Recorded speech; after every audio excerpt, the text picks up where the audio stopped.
What's up everyone, it's Blue here at Blue Bears Games, and today's video will be my upgrade guide for the Universes Beyond Fallout Science Commander Precon.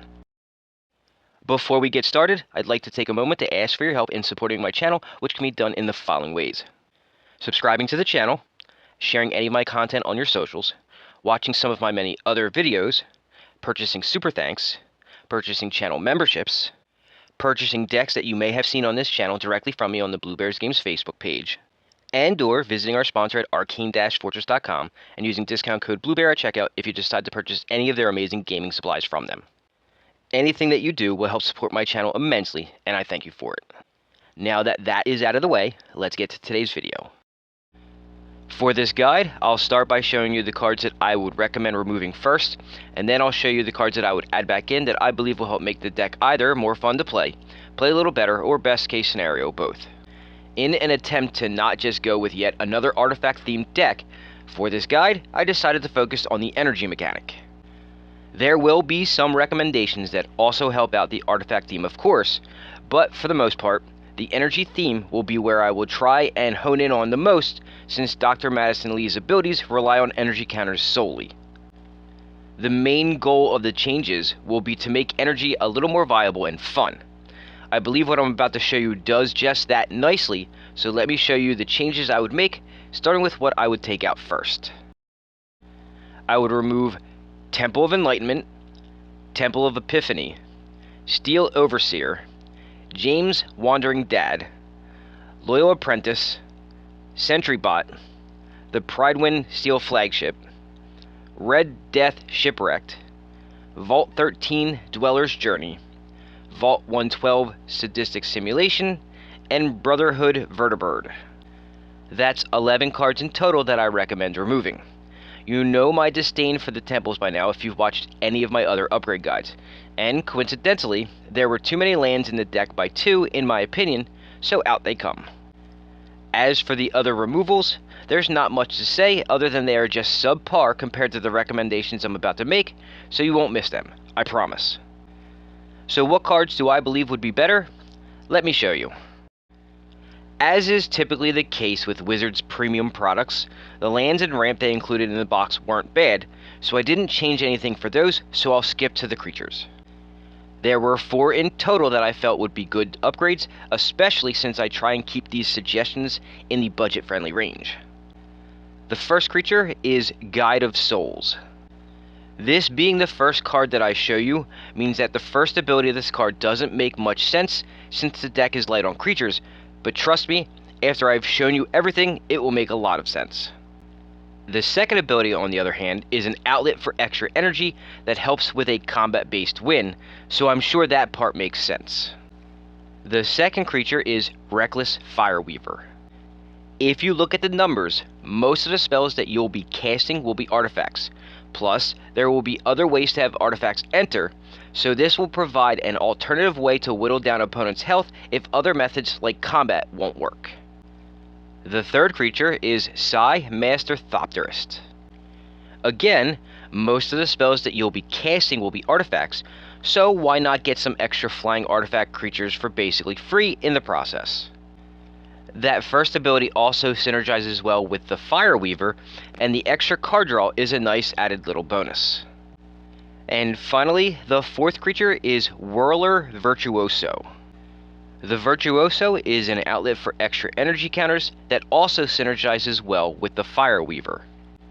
Combined with Psi's Thopter making ability, you also have a possible win con of going wide with a bunch of tokens. There's also another reason that I'm suggesting this, but I'll talk about that in just a little bit. Next, there's one enchantment that I'll recommend, called Consulate Surveillance. This is another outlet for extra energy counters, and should help stave off some damage to help keep you alive so that you can take control of the game. Now I want to show you 5 artifacts that I highly recommend swapping in. The first one is Decoction Module. I showed you a couple of cards earlier that will help you put creatures into play, so this was just a natural choice to swap in because it will help you add to your energy counter reserves. The second artifact is It Generatorium. Additional energy counters and repeatable card draw from an artifact? Yes, please. The third artifact is Aetherworks Marvel. Another way to get additional energy counters with an outlet for these counters that leads to free spells from the top of your library is just too good not to add. The fourth artifact is Thousand Moons Smithy, which transforms into Barracks of the Thousand. Since you need ways to win, and one of those ways will probably be through combat, why not have a way to create some pretty nasty creature tokens that are not just artifacts themselves, but also benefit from the fact that this deck is heavy on artifacts. And finally, the last artifact and card that I'll show you before a combo is Gonti's Aetherheart. Even more ways to get energy counters, paired with an ability that you will probably activate when you can win, is yet again too good not to include. I'm not sure if you noticed, but I actually showed you all the cards for the combo I'm going to recommend. It consists of Whirler Virtuoso, Decoction Module, and Gonti's Aetherheart. These three cards together will give you enough energy to make infinite Thopter tokens. On its own, this combination of cards won't leave you with any extra energy counters.